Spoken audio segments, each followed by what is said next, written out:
আপনারা হয়তো অনেকেই জানেন যে 1947 সালের আগে আমাদের দেশ ব্রিটিশ শাসনের ছিল। কিন্তু সময় বদলাচ্ছিল এবং ব্রিটিশরাও কিন্তু বুঝতে পেরেছিল যে তাদের শাসন শেষ হবার পথে। এবং তখন জন্ম নিল একটা জটিল পরিকল্পনা। সেটা কি জানেন? দেশভাগ। আর এই ভাগাভাগিটা কিন্তু শুধুমাত্র যে মানচিত্রের উপর দাগ টানা মতন একটা সহজ কাজ তা কিন্তু নয়। ব্রিটিশ ভারত ভাগ হয়ে জন্ম নিল দুটো নতুন স্বাধীন দেশ, ভারত আর পাকিস্তান। আর এই ভাগের মূল ভিত্তি ছিল ধর্ম।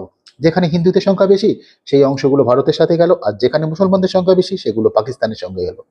আর এর ফলে দুটো বড় প্রদেশ পাঞ্জাব মাঝখান থেকে ভাগ হয়ে গেল, আর সাথে সাথে বাংলা। বাংলার একটা অংশ হলো পশ্চিমবঙ্গ, যা ভারতের অংশ, আর বাকিটা হলো পূর্ব পাকিস্তান, যা পরে বাংলাদেশ হয়। আর পাঞ্জাবের ক্ষেত্রেও কিন্তু ঠিক একই ঘটনা ঘটেছিল। শুধুমাত্র ভূখণ্ড নয়, ভাগ হয়েছিল কিন্তু আরো অনেক কিছু। ব্রিটিশ ভারতীয় সেনাবাহিনী, নৌবাহিনী, সরকারি চাকুরি, এমনকি রেল লাইন, দেশের কোষাগার পর্যন্ত দুটো দেশের মধ্যে ভাগ করে দেওয়া হয়েছিল। এক কথায় ব্রিটিশ শাসনের সব কাঠামো ভেঙে নতুন করে তৈরি হয়েছিল।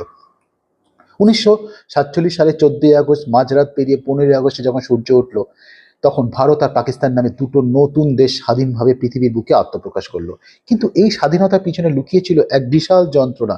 দেশভাগের পরে লক্ষ লক্ষ মানুষকে নিজেদের ঘর বাড়ি ছেড়ে অন্য জায়গায় চলে যেতে হয়েছিল। আর এই প্রক্রিয়াটা ছিল খুবই বেদনাদায়ক। আর এর ফলে যে সাম্প্রদায়িক দাঙ্গা হয়েছিল তাতে প্রাণ হারিয়েছিলেন অগণিত মানুষ। আর ঠিক এইভাবে ব্রিটিশ রাজের অবসান ঘটেছিল, কিন্তু জন্ম হয়েছিল দুটো স্বাধীন দেশের।